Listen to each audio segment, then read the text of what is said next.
2 sets of fingerprints on the mantelshelf, cobwebs suspended between light bulb and lampshade, Welsh Highland Terrier hairs on the stair carpet, coffee stains from 3 variously sized mugs on the kitchen tablecloth. You know what this means, Mrs. Hudson? This flat needs cleaning. Don't have a clue about cleaning? You need Girl Friday. Contact girlfridaywebservices.co.uk. Girl Friday Web and Home Services, a helping hand for the overwhelmed. And not just for Fridays.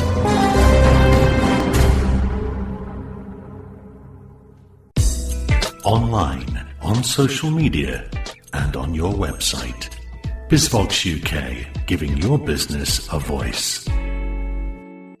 Hello, this is Kevin Archer and welcome to today's BizVoxBreak from BizVox UK, giving your business a voice. In a few moments we'll be having the second instalment of our story, especially for the Winter Olympic Games at Sochi, where I hope you've been excited as I am watching some of the wonderful figure skating and curling and other dramatic sports that we don't normally get a chance to see. Our Russian short story is called The Winter Oak, and more of that in a moment. And after that we catch up with Mary Cuthbert at Bingley Fitness and hear a little bit about her business. So that's all coming up in today's BizVox Break right after this.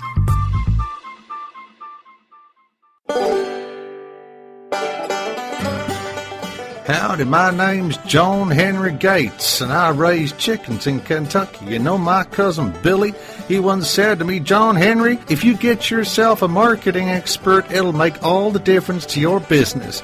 If I'd had that when I was younger, my Microsoft business would have grown even faster. Well, it's too late for me now, but if you want my advice, get in touch with somebody who can help you with digital marketing. Let Ian Gentles look after your digital marketing strategies. Find out more by ringing 07511 217 984 or visit the website at iangentles.com. Hey, that's right. You tell him, boy.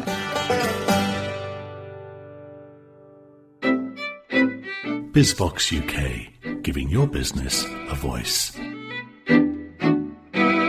Our story is set deep in the heart of rural Russia, where schoolteacher Anna Vasilievna has had her fairly formal lesson interrupted by Savushkin arriving late.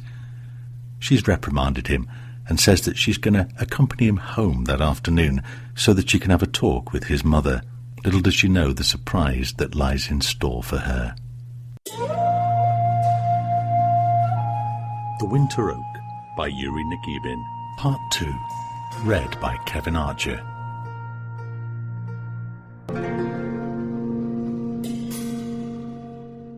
The path along which Savushkin led Anna Vasilievna began just behind the school building. As soon as they stepped into the forest, and the fir branches that looked like paws heavily laden with snow closed behind them, they were immediately transported into another world, an enchanted world of peace and silence. Magpies and crows flew from tree to tree, shaking the branches, knocking off the fir cones, and sometimes their wings caught on the dry brittle twigs and broke them. Yet not a sound could be heard. All around everything was white. Only high up the wind had blown on the tops of the soaring, weeping birches, so that they showed up black, and their delicate little branches looked as if they had been etched in Indian ink on the blue surface of the sky. The path ran by the stream, sometimes alongside it, submissively following its twisting course, sometimes rising high up and winding along a steep bank. Now and again the trees would part and reveal sunny, joyful glades, crisscrossed with hair tracks that looked like watch chains. There would also be heavier tracks shaped like a trefoil, and they must have been made by a larger beast. These tracks ran right into the thicket, in among tree trunks that had fallen to the wind. "An elk has been here," said Savushkin, as if talking about a close friend, when he saw that Anna Vasilievna was interested in the tracks. "But don't be afraid," he added in response to the glance the schoolmistress threw towards the depths of the forest. "The deer is gentle." "Have you seen one?" asked Anna Vasilievna excitedly. "No," Savushkin sighed. "I haven't actually seen one, not alive, but I've seen his pellets." "Pellets?"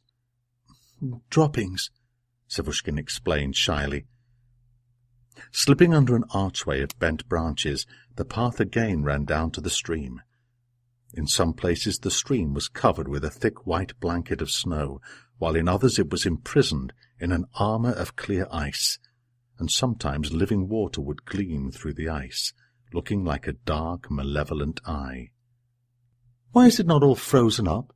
asked Anna Vassilievna. "There's a warm spring which rises up in it. Look, see that little jet?" Bending over an unfrozen patch in the middle of the ice, Anna Vassilievna could see a thin little thread rising up from the bottom. By the time it reached the surface, it had broken into tiny bubbles.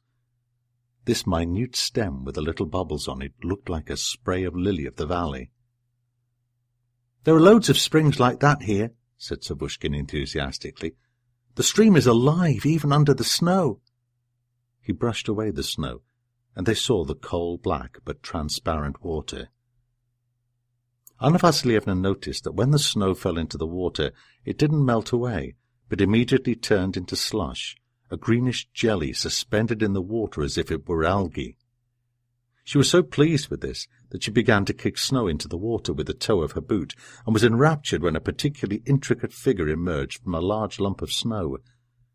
She was so enthralled that she did not at once notice that Savushkin had gone on, and was waiting for her, sitting high up in the fork of a bough overhanging the stream. Anna Vassilievna caught him up.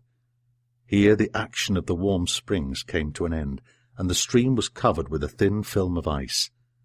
Light shadows darted rapidly over the marble surface.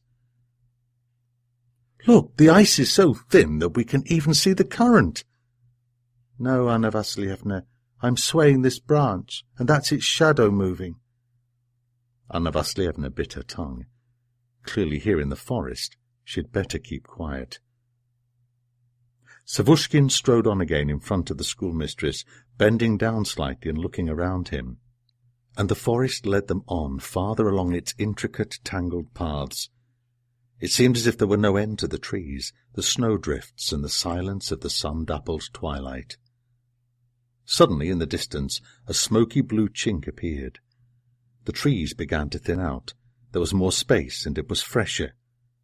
Soon there was no longer a chink, but a broad shaft of sunlight appeared before them, and in it something glistened and sparkled, swarming with frosty stars. The path went round a hazel bush, and straightway the forest fell away on either side. In the middle of the glade, clothed in glittering white raiment, huge and majestic as a cathedral, stood an oak. It seemed as if the trees had respectfully stood aside to give their older brother room to display himself in all his strength. The lower branches spread out over the glade like a canopy. Snow was packed into the deep corrugations of the bark, and the trunk, 3 times the normal girth, seemed to be embroidered with silver thread. Few of the leaves that had withered in the autumn had fallen, and the oak was covered right up to the top with leaves encased in snow. "There it is! The winter oak!" Anna Vassilievna approached the oak timidly, and the mighty magnanimous guardian of the forest quietly waved a branch in greeting to her.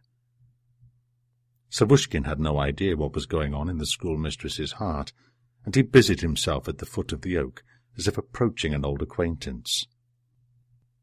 A number of lodgers, beetles, lizards, and small insects, had taken refuge at the foot of the oak. Some had buried themselves under the roots, others had wriggled into crevices in the bark. Emaciated, practically hollow inside, they were surviving the winter in a sleep from which they could not be woken. The mighty tree, laden with life, had gathered so much living warmth round itself that the poor creatures could not have found a better lodging. Anna Vassilievna was gazing with delighted interest at this secret forest life, hitherto unknown to her, when she heard Savushkin exclaim in concern, "Oh, we'll miss Mother now!" Anna Vassilievna hurriedly looked at her watch. It was 3:15. She felt as if she had walked into a trap. Privately asking the oak to forgive her for being human and slightly cunning, she said, "Well, Savushkin, this just shows that the short cut is not always the surest. You'll have to go by the road." Savushkin didn't say anything. He just hung his head. Heavens, thought Anna Vassilievna painfully. Could one have shown one's incompetence more clearly? She remembered the lesson that day, and all her other lessons, how inadequately, dryly and coldly she had spoken of words and language, without which man is dumb and powerless to express his feelings before the world, when all the time her own native tongue was as fresh, beautiful and rich as life is generous and beautiful. And she had considered herself an able teacher. Quite possibly she had not yet taken the first step along that road which takes more than a whole life to traverse. And how can one find that road? Perhaps the first signpost was dimly visible in the delight, incomprehensible to her at the time, with which the children shouted out, "Tractor! Well! Starling House!" "Well, Savushkin, thank you for the walk. Of course you can come this way." "Thank you, Anna Vassilievna." Savushkin blushed.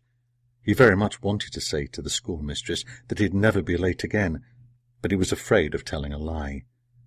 He turned up the collar of his jacket and pulled down his cap with the ear flaps. "I'll see you home." "You needn't, Savushkin. I'll go by myself." He looked at the schoolmistress doubtfully, and then he picked up a stick from the ground, broke off its crooked end, and gave the stick to Anna Vassilievna.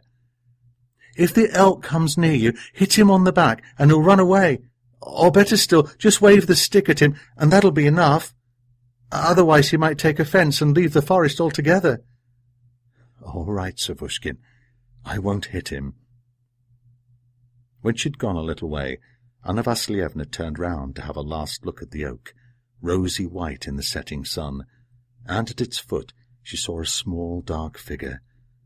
Savushkin had not gone home. He was guarding his teacher from afar. And suddenly Anna Vassilievna understood that the most amazing thing in the forest was not the winter oak, but the small human being in the worn felt boots, a mysterious and wonderful future citizen. She waved to him and quietly went off along the twisting path.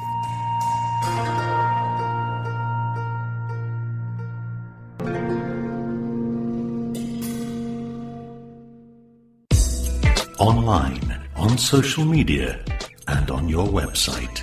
BizVox UK, giving your business a voice. Mary Cuthbert is the proprietor and fitness guru behind Bingley Fitness Studio. The studio has a whole range of fitness activities, from kids dance to kickboxing, from Pilates to power poi, and from bokwa to Zumba. I recently donned my shorts and trainers, metaphorically speaking, and took myself along to Mary's studio to find out more. I've been teaching fitness classes for nearly 13 years now, and I just walked past one day and the lease was up and there was a big sign saying "to let," and I was looking for somewhere to do some classes, and I thought, this is the place for me, I'll give it a try, and never looked back really since then. Where did all this start? Have you always been into fitness from your earliest days, or is it something you pursue later as a sort of career choice, or you fall into it, as often happens, isn't it? I used to, when I was very young, I used to do a lot of gymnastics, which I loved, and then fell out with PE when I was a teenager, as most teenage girls tend to do. And then when I was a student, I got back into fitness and enjoyed going to aerobics classes.